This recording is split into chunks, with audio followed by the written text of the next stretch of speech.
Hello students, welcome to this video. So बच्चों को बहुत ज़्यादा कन्फ्यूजन रहता है, खासकर वो स्टूडेंट जो अभी अभी 12th पास होके आए हैं कि सर आखिरकार ये नॉलेज लेवल क्या है। क्यों? क्योंकि जो ACCA का नॉलेज लेवल है वो 12th स्टूडेंट्स के लिए एक एंट्री का लेवल होता है जिससे हम ACCA में एंट्री करते हैं। तो आखिरकार क्या है ये नॉलेज लेवल, को एक ऐसी वीडियो मिल जाए जिसमें नॉलेज लेवल समराइज्ड हो जाए तो बहुत ही बढ़िया हो जाए। तो आज के वीडियो में इसीलिए मैं आपको बताने जा रहा हूँ ऑल अबाउट नॉलेज लेवल। तो नॉलेज लेवल के बारे में देखेंगे, समझेंगे।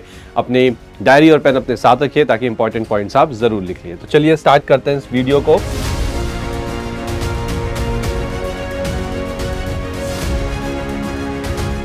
वीडियो शुरू करने से पहले मैं एक इम्पॉर्टेंट इन्फॉर्मेशन आपको दे दूं कि ब्लूमिंग एजुकेशन एकेडमी का जो ACCA चैनल है वो हमने यहाँ पे लॉन्च किया है। चैनल का नाम है इंटरनेशनल कोर्स एंड चैनल का जो लिंक है वो नीचे आपको डिस्क्रिप्शन पे मिलेगा। इस चैनल के अंदर ACCA से रिलेटेड जो भी इंफॉर्मेटिव वीडियोस हैं वो टाइम टू टाइम आपको प्रोवाइड की जाएंगी। तो डिस्क्रिप्शन पे जाइए, लिंक एक्सेस करिए एंड चैनल को सब्सक्राइब जरूर करिए। इसके अंदर सबसे पहले CBE यानी कि जो नॉलेज लेवल है वो पूरी तरह से कंप्यूटर बेस्ड एग्जामिनेशन है। ACCA के सारे पेपर, चाहे वो स्किल के हो चाहे वो प्रोफेशनल लेवल के हो, वो कंप्यूटर बेस्ड ही होते हैं। इसके बाद यहाँ पे जो एक एग्जाम होगा नॉलेज लेवल का, वो होगा आपका 100 मार्क्स का।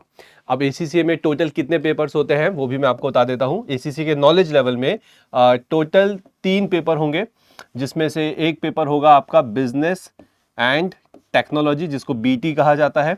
एक होगा आपका MA यानी कि मैनेजमेंट अकाउंटिंग, और एक होगा आपका FA यानी कि फाइनेंशियल अकाउंटिंग। तो आप देख सकते हो ये तीनों सब्जेक्ट्स आप रिलेट भी कर सकते हो। ये तीनों सब्जेक्ट आपने स्कूल्स में 11th या 12th में कहीं ना कहीं सुने हैं और देखे हुए हैं, खासकर फाइनेंशियल अकाउंटिंग।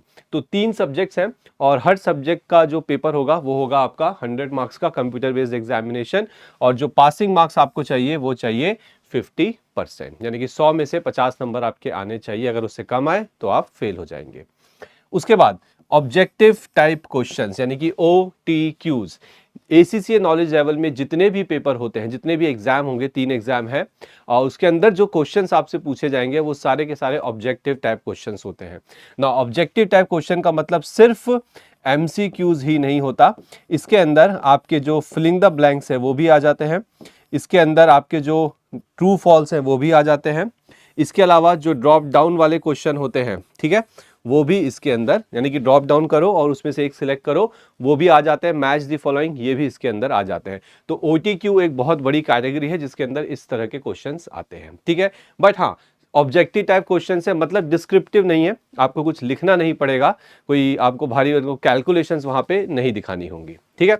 उसके बाद जो इसका एग्जाम है वो ऑन डिमांड होता है, यानी कि ACCA नॉलेज लेवल के जो पेपर हैं वो आप ऑन डिमांड पे दे सकते हो। ऑन डिमांड पे दे सकते से मेरा मतलब है कि सपोज करिए आज आपको लगा कि हाँ मुझे नॉलेज लेवल का ये वाला पेपर देना है, let's say management accounting MA, आप उस पेपर को बुक करिए, नेक्स्ट 6 to 7 डेज में आप उस एग्जाम को दे सकते हैं, इसलिए कहा जाता है ऑन डिमांड। आगे बात समझ में? चलो आगे बढ़ते हैं। नाउ इसके बाद मैं बात करूंगा पेपर पैटर्न की। ध्यान से देखिएगा, नॉलेज लेवल के जो पेपर है उनका जो पेपर आएगा आपको एग्जाम में वो 2 सेक्शंस में डिवाइड होगा, सेक्शन A और सेक्शन B।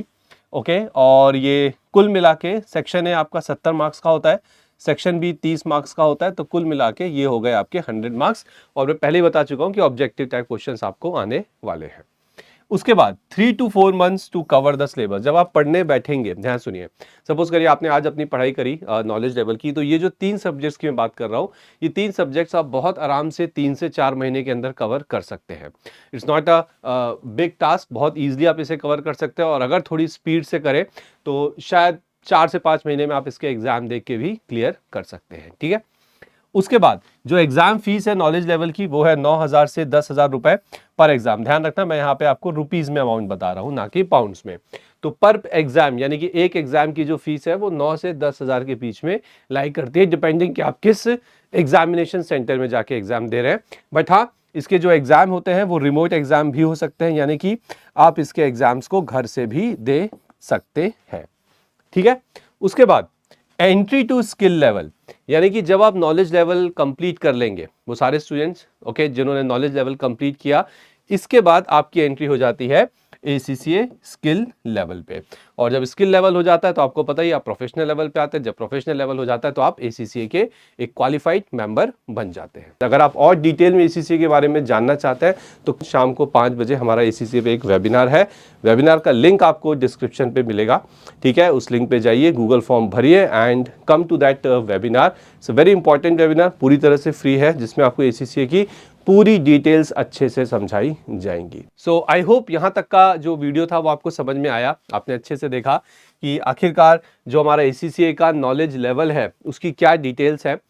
मतलब बहुत डिटेल में मैं नहीं गया, मैंने सिलेबस नहीं दिखाया आपको, आई नो, बट आज की वीडियो का पर्पस ये था कि आपको एक मोटा मोटा यहाँ पे आइडिया होना चाहिए कि आखिरकार ACCA नॉलेज लेवल क्या है। अगली वीडियोस में हम और ज़्यादा डिटेल में जाएंगे, सिलेबस भी देखेंगे, काफ़ी सारी चीज़ें देखेंगे और समझेंगे इस नॉलेज लेवल को। ओके, सो अगर इसके अलावा आप पूरे ACCA की डिटेल्स देखना चाहते हैं तो डिस्क्रिप्शन पे एक लिंक मिलेगा, उस पर जाइए और वहाँ पे आपको सारी डिटेल्स मिल जाएंगी। ACCA की एग्जामिनेशन की डिटेल्स देखना चाहते हैं तो उसकी भी वीडियो ऑलरेडी बनी हुई है, डिस्क्रिप्शन पे वो भी आपको मिल जाएगी। Thank you very much and all the best.